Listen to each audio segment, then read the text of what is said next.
Hey Leute, schön, dass ihr da seid. Im heutigen Video geht es hier um die neue La Prima Formula Wheel von Asetek. Deshalb geht mein Gruß an Dänemark und an Asetek mal wieder. Und jetzt ist der beste Zeitpunkt für euch, unter dieses Video zu gehen, diesen Kanal zu abonnieren und ein Like abzugeben. Denn damit unterstützt ihr mich und diesen Kanal. Und durch eure Hilfe erreichen wir mehr Simracer wie ihr. Da ihr das jetzt getan habt, geht es auch gleich weiter nach dem Intro. Denn jetzt ist Simware Time.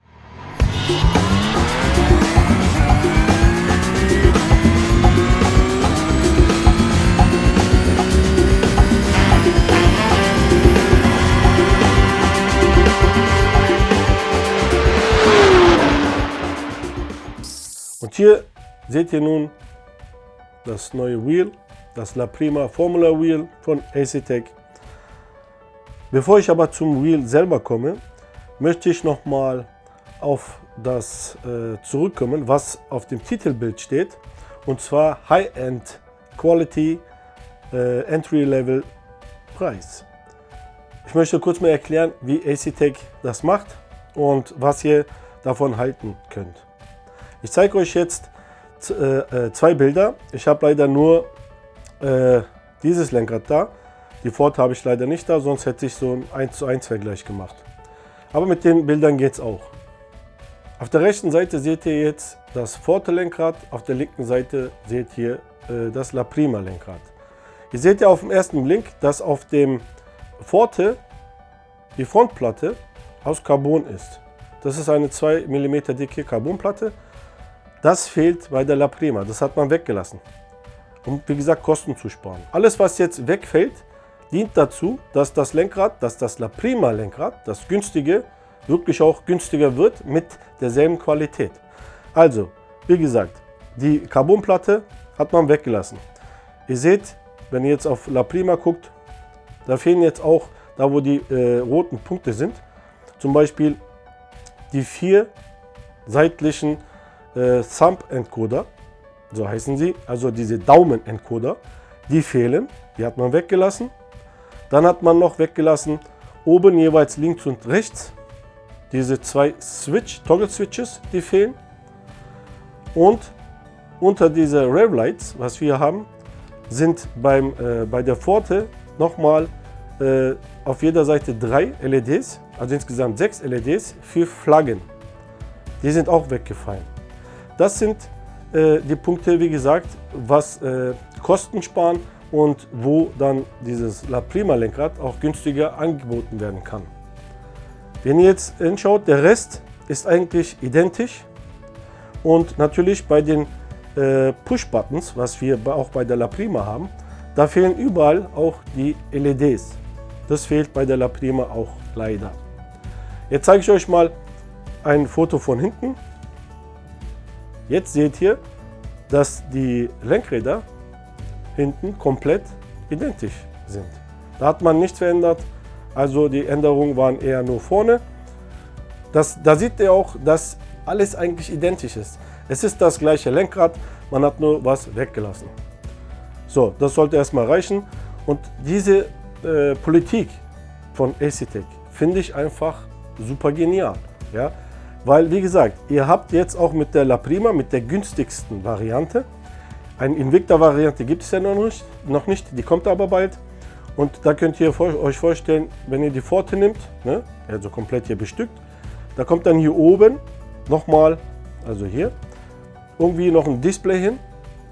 Ja, und das wird dann die Invicta. Und das natürlich nochmal teurer wird natürlich, ne, durchs Display. Aber wie gesagt, diese Politik, was Asetek da macht, finde ich super. Jetzt fehlen hier, wie gesagt, die Knöpfe, die LED-Beleuchtungen etc. Aber dafür ist das Lenkrad günstiger als das Forte Wheel. Das Gute daran ist ja nicht nur, dass du die gleiche Qualität hast wie die teureren. Das Coole daran ist noch zusätzlich, dass du ja die La Prima zur Forte machen kannst mit einem Upgrade-Kit. Das gilt sowohl für die Lenkräder als auch für die Pedale als auch für die DDs. Also ihr könnt bei allen von der La Prima auf die Forte upgraden und von der Forte dann auf die Invicta. Nur bei der Wheelbase geht es nicht, weil der Motor da größer ist beim Invicta im Vergleich zu Forte und La Prima. Aber dazu komme ich, wenn ich die Wheelbase hier reviewe. Da kommt auch ein Video, könnt ihr auch da nochmal vorbeischauen. So, jetzt sind wir hier nochmal beim La Prima Lenkrad und da fangen wir jetzt wie gesagt beim Preis an. Also dieses La Prima Lenkrad bekommt hier nicht alleine, nicht einzeln. Im Moment nicht. Vielleicht ändert sich das in Zukunft. Deshalb mache ich die Reviews auch einzeln. Falls später die Sachen auch einzeln zu kaufen sind, könnt ihr dann nur dieses eine Video anschauen. Müsst nicht halt so ein Bundle-Video anschauen. Ja, das gibt es nur im Kit mit der DD, mit der Wheelbase, mit der La Prima Wheelbase. Im Gegensatz zur Forte Wheel, die ist ja einzeln zu kaufen. Also mit der Wheelbase zusammen, diese 12 Newton Wheelbase, diese La Prima Wheelbase zusammen, kostet das Kit 1049,99 €. Das Bundle gibt es auch noch mit den Pedalen dazu, also im Dreier-Set, also Lenkrad, Wheelbase und Pedale. Dann kostet das Kit 1349,99 €. Wenn man so bedenkt, das ganze Kit kostet dann ja weniger wie eine teure Base. Ja, also nicht schlecht. Wie gesagt, da müsst ihr euch entscheiden, welches Bundle ihr braucht oder benötigt oder wollt. Kommen wir nun zur Größe. Das Lenkrad hat einen Durchmesser von 290 mm mit diesen Griffen. Auch diese Griffe sind austauschbar.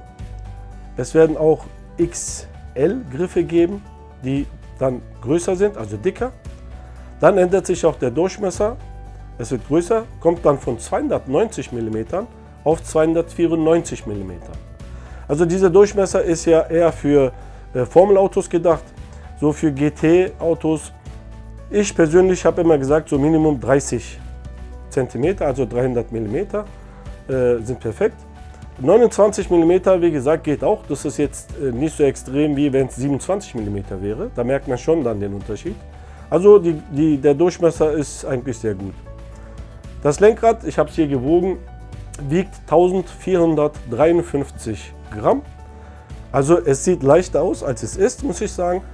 Und die Fotos, die auf der Website sind, die täuschen auch, finde ich.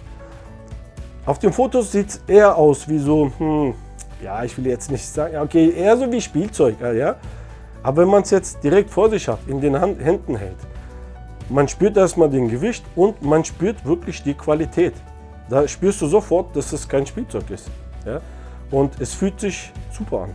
Wenn ich schon mal dabei bin, kann ich gleich mal hier die Rückseite zeigen. Wir haben hier das Gehäuse, hier, besteht aus einem Verbundmaterial, bestehend aus Carbon, Glas und Kunststoff. Es wurde durch Spritzgussverfahren hergestellt und soweit ich mich erinnere, ist da noch ein Stückchen Metall, so eine Metallplatte noch mit drin. Das sorgt für richtige Stabilität, ja, und ja, es flext dann auch gar nichts mehr. Also es ist richtig stabil. Ihr seht auch, es glänzt auch so schön irgendwie, ja, das Material. Es fühlt sich einfach gut an und es sieht auch so gut aus. Ich sage ja, man merkt halt dieses Glas und Carbon schon durch den Lichteinfall, wie das da reflektiert. Ja? Okay, also dann kommen wir mal hier zur Vorderansicht, was da alles mit dabei ist. Wir haben jetzt hier die Griffe, die sind, also die fühlen sich an wie so ein Gemisch aus Gummi und Silikon. Die fühlen sich echt verdammt gut an. Normalerweise fahre ich ja immer mit Handschuhen. Ich habe die auch ohne Handschuhe benutzt und muss ich sagen, auch ohne Handschuhe super bequem. Vorne seht ihr jetzt 1, 2, 3, 4, 5, 6, jeweils 6 Push-Buttons auf jeder Seite. Also 12 Push-Buttons, die sind, ihr hört es, echt qualitativ.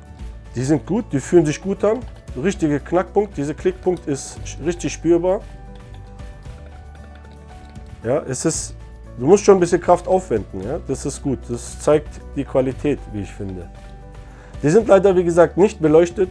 Die Pforte hat hier jeweils immer eine LED-Beleuchtung noch mit dran, was ihr dann je nach Wunsch ändern könnt, die Farben. Das haben wir, wie gesagt, nicht. Was noch weggefallen ist, wie gesagt, sind hier 2, 4 diese Thumb-Encoder, also Daumen-Encoder, was wir hier nicht haben. Dafür haben wir hier nur noch die 2. Die fühlen sich auch super an, also die sind nicht zu leicht zu drehen. Man kann ja aus Versehen rankommen oder so. Ihr seht, wenn ich da jetzt da vorbei gleite irgendwie, da dreht sich nichts. Ja? Also die haben auch wieder so einen schönen Einrastpunkt.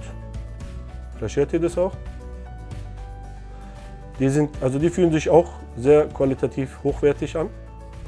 Dann haben wir weiterhin hier 1, 2, 7 Wege Switch. Die nennt Asetek Kinky Switches, heißen die bei denen. Jeder benennt es anders, der eine nennt es Funky Switch, der eine Kinky Switch. Im Endeffekt haben sie alle die gleiche Funktion. Was haben die das für eine Funktion? Und zwar, wie gesagt, 7 Wege, das heißt nach oben, nach unten wie so ein Cursor, in jede Richtung einmal, also 4. Dann einmal Push-Button, 5 und einen Rotary Encoder, also rechts und links, inkremental quasi. Ja? Also einmal nach links, einmal nach rechts, haben wir 7 Tasten quasi oder Ausgänge, die wir belegen können. 7 hier, 7 hier. Ob man 2 benötigt, okay, ist gut, weiß ich nicht, aber lieber etwas mehr haben als zu wenig, sage ich immer.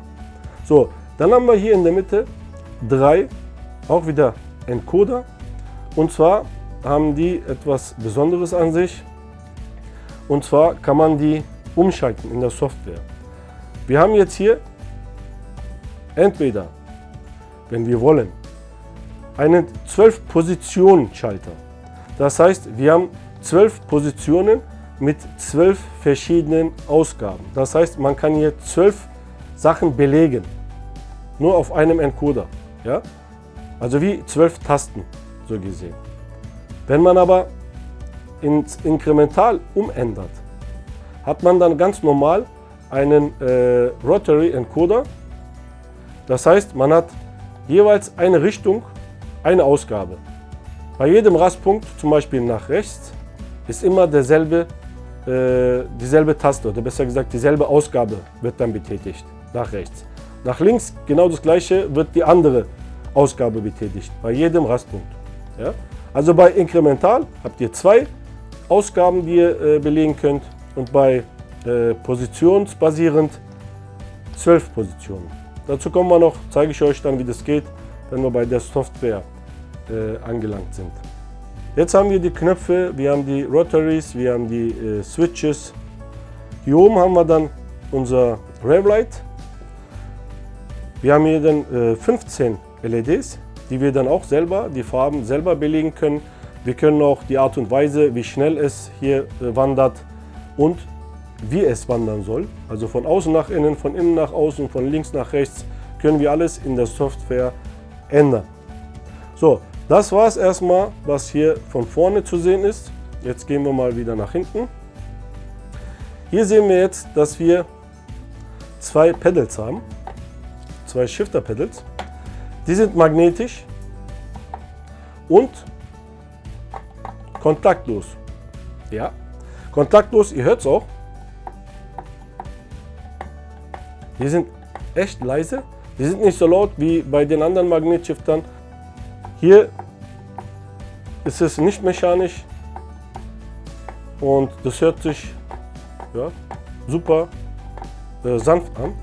Und die fühlen sich auch super an. Also die Kraft, die man zum Betätigen braucht, ist gut. Es ist nicht zu leicht, ist auch nicht zu schwer. Also man schaltet nicht aus Versehen. Man muss schon ein bisschen Kraft aufwenden. Und es ist echt leise. Man denkt nicht, dass man einen Magnetschalter hier hat. Ja? Nicht schlecht. Ihr seht weiterhin hier 1, 2, 3, 4 Aussparungen. Die sind für Aufrüstkits gedacht. Bei der Pforte zum Beispiel habt ihr die Möglichkeit, das sieht ja alles gleich aus, wie gesagt, ist ja identisch. Da habt ihr die Möglichkeit, hier oben 2 DRS-Pedals zu montieren und unten 2 Kupplungspedals, also Klatschpedals zu montieren. Das geht auch super einfach. Das wird einfach hier werden mit 2 Schrauben festgeschraubt und das war's. Die funktionieren dann automatisch, weil die Platte innen drin durch einen Hall-Sensor das erkennt. Was hier jetzt natürlich negativ ist, das geht hier bei dieser La Prima Version nicht. Lasst euch nichts erzählen. Ja? Es geht nicht, weil die Platine, die hier verbaut ist, ist eine andere. Ja? Um diese Pedals hier benutzen zu können, braucht man die Platine, das PCB von der Forte. Und das ist auch, zu dem kommen wir noch, das ist auch der Punkt wieder, was weggelassen wurde, um Kosten zu sparen. Deshalb sind ja auch die Knöpfe weg, die LEDs sind hier weg. Die funktionieren nur mit dem PCB von der Forte. Wenn man dann später dieses Upgrade-Kit kauft, kriegt man die Frontplate, ja, aus Carbon. Da sind dann auch die Löcher hier mit den LEDs und auch die Knöpfe, die fehlen, die LED-Beleuchtung hier. Alles ist dann dabei. Und wenn man diese PCB dann verbaut hat, dann funktionieren auch die optional erhältlichen Pedals. Dann, wenn man sie ausgetauscht hat, könnt ihr dann direkt hier anschrauben und die funktionieren sofort ohne irgendwelche Kabel zu verbinden oder sonst was. Voraussetzung ist diese PCB von der Forte bzw. von den Upgrade-Kits, was später zu kaufen gibt. Ihr seht hier auch die Schrauben von den Griffen, ja, und da unten ist noch einer hier. Wenn man die Schrauben dann entfernt, kann man die Griffe dann tauschen. Hier seht ihr dann das Quick Release. Es wird vielen, die schon länger hier Simracing betreiben, bekannt vorkommen. Ja, die Form, also das Quick Release selber, ist von Simucube. Also nicht diese Quick Release, sondern die Form. Ja? Und zwar hat man es von Simucube, war es eine Zusammenarbeit. Man hat da was abgekauft quasi und auch Software, was bei der Wheelbase ist. Da hat man so eine Zusammenarbeit und da hat man das Gute oder das Beste von der Quick Release von Simucube genommen, die Form, weil die ist echt bombastisch. Ich benutze ja auch einen Simucube 2 Pro und da hat man ja noch so einen Stift gehabt, wo man hier durchschiebt, nachdem man Lenkrad aufgesetzt hat. Das war so ein bisschen aufwendiger. Hier hat man es jetzt verbessert. Was hat man da geändert? Erstens hat man jetzt hier diesen Hebel hier eingebaut. Das heißt, man setzt einfach das Lenkrad ein und es rastet ein. Und dann sitzt es Bombe. Man hat natürlich auch hier jetzt eine Platine unten eingebaut, ja, für die Aufnahme an der Wheelbase, das 6 Pins hat. Und so haben wir direkt eine USB-Verbindung zur Wheelbase, ohne Kabel. Das ist nochmal dann die zweite Verbesserung. Also da haben sie auch was Tolles hingekriegt. Ich finde das super einfach. Hier seht ihr es mal, ich zeige es euch mal. Da seht ihr es super einfach mit einer Hand aufzusetzen und wieder abzunehmen. Also super easy, super fix. Also besser als jetzt das von Simucube. Also Simucube 2.0 sozusagen. So, jetzt habe ich euch soweit erstmal alles gezeigt, die Unterschiede erzählt. Und jetzt würde ich sagen, schauen wir uns erstmal die Software an und danach sehen wir weiter. Hier seht ihr nun die Software von Acetec. Sie heißt RaceUp und ich habe sie hier in der Version 2.3.1. Das ist die Hauptseite und ihr seht hier die Invicta-Pedale abgebildet mit einem coolen, mit einer coolen Vorführung hier, mit dem Rauch dahinter und so. Richtig cool gemacht. So, das ist die Hauptseite. Links haben wir die einzelnen Reiter für die Hardware. Falls ihr die bestimmte Hardware nicht habt, sind die ausgegraut und die könnt ihr dann nicht auswählen. Rechts oben haben wir 3 Reiter, einmal Settings, Store und Support. Wenn ihr auf Support klickt, wie der Name schon sagt, kommt ihr sofort auf die Seite vom Support und ihr könnt mit denen in Kontakt treten, falls ihr irgendwelche Probleme mit der Hardware haben solltet. In der Mitte haben wir den Reiter Store. Wenn ihr da drauf klickt, kommt ihr auf die Website, wo ihr dann zum Shop, besser gesagt, wo ihr dann einkaufen könnt. Ich habe auch den Link direkt bei mir unten in der Beschreibung nochmal eingefügt. Es ist ein Affiliate-Link, das heißt, damit unterstützt ihr mich und den Kanal bei einem Kauf bei Acetec. Und ganz links haben wir dann den Reiter Settings, da klicken wir mal drauf. Hier seht ihr jetzt so einen Überblick darüber, welche Hardware hier bei euch installiert ist, welche Firmware-Version die Hardware hat und welche Seriennummer sie haben. Ganz einfach übersichtlich gehalten. Dann haben wir darunter 2 Schalter. Der erste betrifft nur, wenn ihr das Lenkrad auch habt. Wenn ihr das einschaltet, seht ihr jetzt auch hier am Lenkrad. Ich schalte es mal erstmal kurz aus. So sieht es ja normal aus, also mit den Farbeinstellungen, die man selber eingestellt hat. Wenn ihr jetzt auf da einschaltet, dann leuchten die ganzen LEDs vom Lenkrad in so einem Regenbogenfarbeneffekt, wenn sich das Lenkrad im Leerlaufmodus befindet, also wenn es nicht benutzt wird. Das ist ein kleiner Gimmick, könnt ihr benutzen. Ich habe es auf ein und darunter habt ihr noch einen Schalter. Ich habe es auch eingeschaltet. Das heißt, da geht es um diesen Fenster. Wenn ihr es minimiert, wenn es eingeschaltet ist, verschwindet es nicht in der Tastleiste, sondern in der Taskbar. Also dann ist gar nichts mehr zu sehen. Wir gehen jetzt hier aufs Steering Wheel ganz links. Wir haben ja auch hier wieder 2 Seiten, einmal Button Configuration und einmal Shift Lights. Wir bleiben mal jetzt beim Button Configuration und schauen uns mal an, was wir hier alles ändern können. Bevor wir direkt jetzt hier mit den LEDs hier loslegen, haben wir rechts oben erstmal einen Schieberegler, wo wir die Helligkeitsstärke einstellen können von den LEDs, von gering bis stark. Hier haben wir leider keine Option, um die Beleuchtung komplett auszuschalten. Das wäre, finde ich, noch eine nette Option, falls Acetec das hier irgendwo als Schalter vielleicht einfügen könnte. Dann, wenn wir jetzt hier aufs Lenkrad gucken, haben wir hier die ganzen Buttons weiß umrandet. Hier haben wir leider keine LEDs beim La Prima, aber ihr könnt jetzt hier auch dieses Bild als Funktionstest benutzen. Wenn ich jetzt mal meine Tasten am Lenkrad drücke, dann seht ihr, dass die jeweilige Taste hier aufleuchtet. Das zeigt, die Taste funktioniert einwandfrei. Ja, auch unsere Switches, CMW-Switches. Ja, ihr könnt hier alles testen, wie gesagt, ob alles funktioniert. Unsere Daumen-Encoder, Thumb-Encoder, wie sie auch genannt werden, und natürlich unsere mittleren Encoder hier. So, nachdem wir jetzt so einen Funktionstest gemacht haben, kommen wir nun zu den LEDs. Ihr könnt jetzt hier, wenn ich jetzt auf 1 klicke, auf den linken Encoder oben, dann seht ihr sofort, taucht hier so ein Farbenkästchen auf und darunter so ein Input-Mode. Bei den Farben können wir natürlich die Farbe ändern. Ihr könnt jetzt die Encoder einzeln auswählen, jetzt hier so, oder auch 2 oder auch 3 gleichzeitig, wenn ihr da eine einheitliche Farbe haben wollt. Jetzt habe ich mal 3 ausgewählt. Jetzt könnt ihr die Farbe hier rechts oben auswählen. Nehmen wir mal Gelb. Jetzt seht ihr, alle 3 Encoder leuchten in Gelb. Ich mache mal aber jetzt wie vorher. Das heißt, ich wähle alles einzeln. Also erstmal den links oben.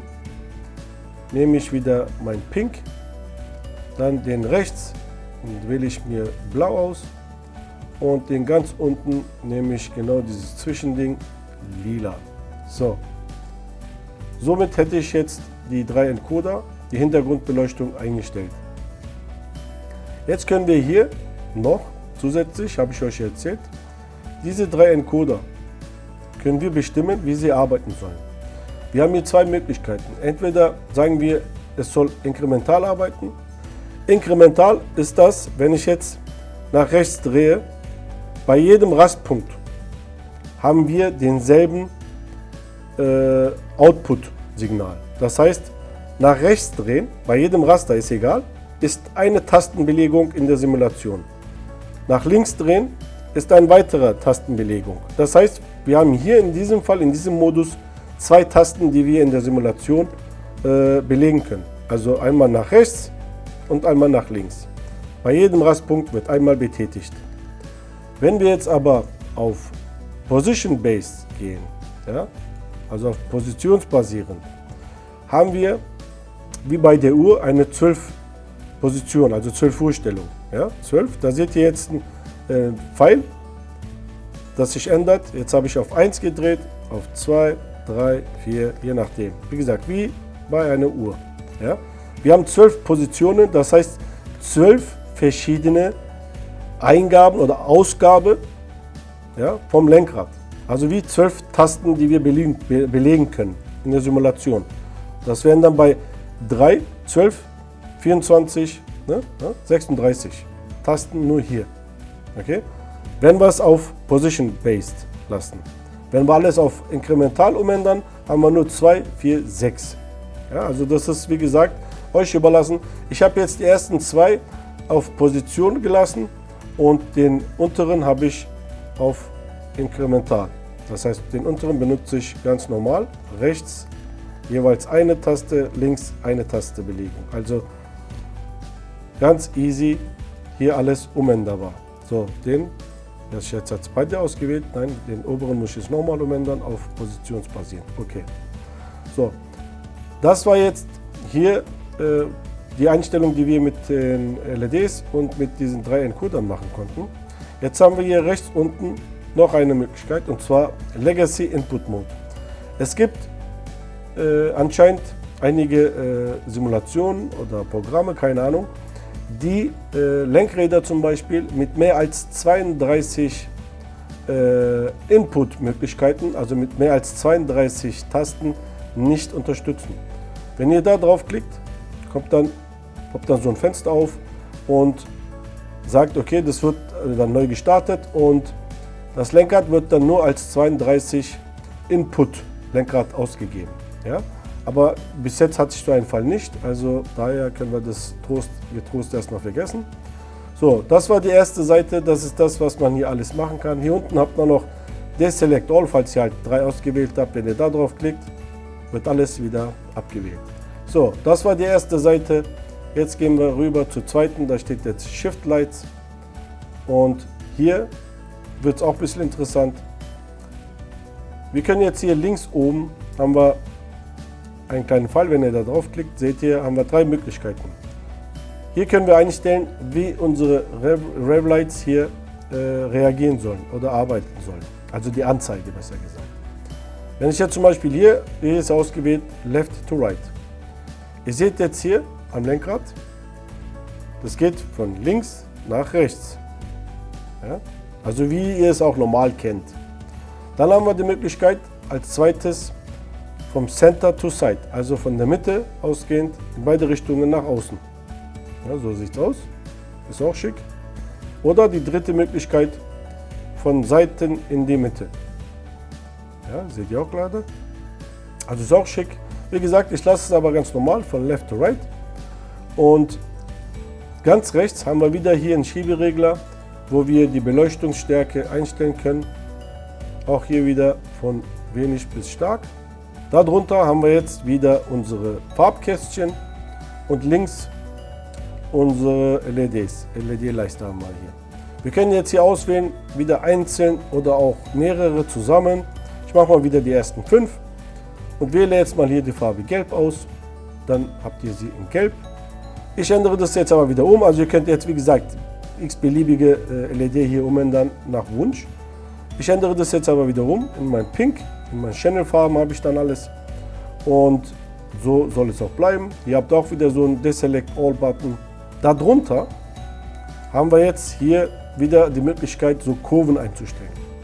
Dafür muss man oben Adjust Shift Curve. Das ist normalerweise ausgeschaltet. Das müsst ihr einschalten, weil sonst könnt ihr hier nichts ändern. Das müsst ihr einschalten, dann könnt ihr die Kurven ändern. Was heißt das? Das ist wieder einfach nur Weg und die Zeit. Das heißt, wie schnell sollen die LEDs in der Reihe, wie schnell sollen sie leuchten. Also wenn ihr jetzt auf mein Lenkrad schaut, das zeigt einfach, wie schnell, ja, am Anfang zum Beispiel langsam und dann auf einmal schneller oder erstmal schnell bis zur Mitte und ab da langsamer. Das könnt ihr hier einstellen. Jetzt haben wir hier zum Beispiel hier unser Lineares. Es bleibt im gleichen Tempo, komplett von Anfang bis Ende. Wenn ihr jetzt hier diese Kurve nimmt, ja, dann seht ihr, wenn ihr aufs Lenkrad schaut, am Anfang ist echt alles ziemlich schnell. Fast so bis zur Mitte kommt es ziemlich schnell und zum Ende hin wird es immer langsamer. Beim dritten Profil ist es hier andersrum. Da fängt es eher langsam an, dann wird es schneller. Okay, ich lasse es hier mal auf linear. Ihr könnt es halt, wie gesagt, auch nach Wunsch hier oben alles nochmal detailliert anpassen. Aber ich finde, diese Lineare ist am besten einzuschätzen beim Fahren. Wir haben jetzt darunter nochmal hier Flash at Optimal Shift Point. Das heißt, unsere genannten Schaltvorgang, ja, diesen optimalen. Ja, da fängt er an zu flashen. Ihr könnt es jetzt ausschalten, ihr seht jetzt am Lenkrad, da wird nichts angezeigt, da flasht nichts, da blinkt nichts. Wenn ihr es einschaltet, wie gesagt, am optimalen Punkt, Schaltpunkt, flackert das Licht und zeigt euch an, okay, jetzt ist der beste Zeitpunkt zum Schalten. Darunter habt ihr Pit Limiter, könnt ihr auch aus- oder einschalten. Das sieht man hier jetzt nicht, das wird hier jetzt nicht angezeigt. Das ist dann nur, wenn ihr dann im Pit seid und Pit Limiter eingeschaltet habt, dann zeigt es hier in zwei Farben, die sich immer abwechseln, dass ihr einen Pit Limiter eingeschaltet habt. Somit wären wir hier beim Software durch und also wie gesagt, wie ich finde, ist alles recht übersichtlich und selbsterklärend gestaltet. So, jetzt kommen wir mal langsam zum Ende und ja, zu meiner Meinung. Ich bin jetzt dieses Lenkrad 3 Wochen gefahren, zusammen mit der Base und auch mit den La Prima Pedalen. Es hat mir echt Spaß gemacht. Wie gesagt, die Griffe fühlen sich super an. Die Beleuchtung, die wir haben, war angenehm und die ganzen Knöpfe, die Bedienung, das lief einfach alles super tutti. Die Qualität, wie gesagt, es passt. Es gab kein Flexen oder irgendwelche komischen Geräusche. Es war sogar zu leise. Ja, also die Pedals etc., die sind sowas von leise, wie gesagt. Ja, bin ich nicht gewohnt. Ich habe ja meistens immer so laute Klicken, Klacken immer gehabt beim Schalten. Und ja, das ist alles weg. Es ist schön, vor allem für Sim-Racing im Wohnzimmer oder halt in der Wohnung. Es sei denn, du hast ein Riesenhaus und du bist dann irgendwo im Keller oder auf dem Dach, wo es ein bisschen weiter weg ist von der restlichen Familie, die halt einen Fernseher gucken wollen oder sonst was. Und daher ist es ja immer schön, wenn die Hardware wirklich leise ist beim Fahren. Und das ist halt auch ein großer Pluspunkt für die, die es wie gesagt leise haben wollen. Und des Weiteren, wie gesagt, die Qualität ist echt top, vor allem für diesen Preis. Ja, und da kann ich ECTEC wieder nur gratulieren. Also diese Politik, diese Strategie, was die hier betreiben, gefällt mir sehr gut. Und deshalb, wie gesagt, diese Überschrift auch High-End Qualität und Entry-Level Preis, das passt wirklich und ja, es ist schön. Und wie gesagt, es hat mir Spaß gemacht. Ich hatte auch in der Zeit keine Probleme. Wie gesagt, kein Flex oder sonst irgendwelche Probleme. Und weder mit der Software noch mit dem Lenkrad selber. Es hat mir Spaß gemacht und ja, es fühlt sich echt toll an. Es gibt natürlich jetzt eine Sache, wo mich ein bisschen stört, hätte man besser machen können. Und zwar, wenn man jetzt von vorne schaut, ja, diese 4 Stellen, wo diese Sump-Knopf oder Sump-Encoder fehlen. Ich habe euch ja gesagt, man hat ja hier vorne normalerweise eine Carbonplatte, ja, die hat man ja weggelassen. Jetzt hat man hier nur eine Aluplatte. Ich meine, wenn ich so jetzt sehe, ich meine, hier fehlen jetzt zum Beispiel diese 2 Toggle-Switches, dann hier diese Fahnen-LEDs. Ich meine, diese Stellen sind hier auch zu. Ja? Man sieht ja nicht, dass da irgendwas fehlt. Hier leider, bei den 4, man sieht halt, dass da was weggelassen wurde. Ja? Und das finde ich halt nicht so schön. Also ich hätte mir gewünscht, dass es dann auch wie hier zum Beispiel, wo diese Switches fehlen, dass das eben ist. Ja? Also hast du halt dieses Gefühl, da denkst du, hey, da war doch was, da fehlt doch was. Wieso ist da jetzt so eine Kappe drauf irgendwie? Also das ist das Einzige, was mich am meisten gestört hat hier bei diesem Lenkrad. Okay, wahrscheinlich ging es nicht anders für diesen Preis. Wahrscheinlich, wenn man da, weil hier ist ja so eine Trennung, ich weiß es nicht, aber die Switches sitzen hier, hätte man wahrscheinlich auch machen können. Ich weiß es nicht, das weiß nur Acetec. Mir gefällt es halt so nicht. Und ja, wie gesagt, das ist auch Geschmackssache. Natürlich, wie gesagt, muss man auch mit dem Preis, was man da ausgibt, mit Kompromissen leben. So sieht es halt aus. Aber das ist halt nur meine Meinung. Vielleicht gibt es ja da welche, denen es sogar gefällt. Man weiß ja nie. Wie gesagt, das ist das, was mir nicht so gefällt.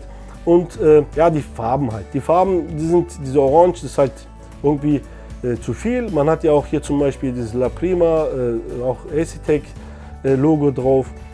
Was meiner Meinung nach auch ein bisschen zu groß geraten ist, hätte man noch ein bisschen dezenter machen können, ein bisschen kleiner, weil schon überall schon auch zu sehen ist.